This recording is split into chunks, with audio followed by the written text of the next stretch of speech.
नमस्कार, मी ॲडव्होकेट विद्या सचिन मोटे, निंबोडी जिल्हा परिषद गटची अधिकृत उमेदवार।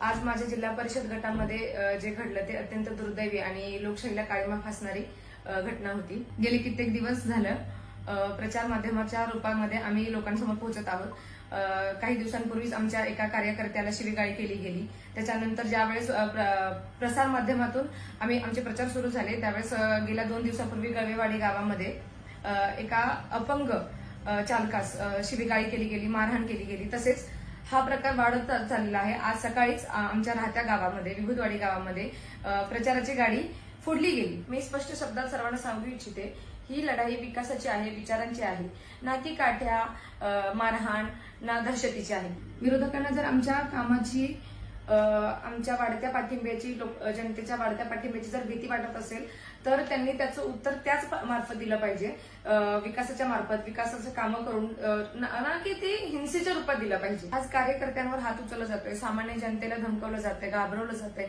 मग आज सामान्य मतदार हा सुरक्षित आहे का? मला हा प्रश्न सामान्य जनतेला विचारायचा आहे। आणि माननीय मुख्यमंत्री देवेंद्रजी फडणवीस साहेब आणि राज्याचे गृहमंत्री यांना मला एक प्रश्न विचारायचा आहे। जत विधानसभा मतदारसंघाचे आमदार गोपीचंदजी पडळकर यांना तुम्ही दंडीलशाही, हुकुमशाही, दडपशाही करण्याची परवानगी दिलेली आहे का?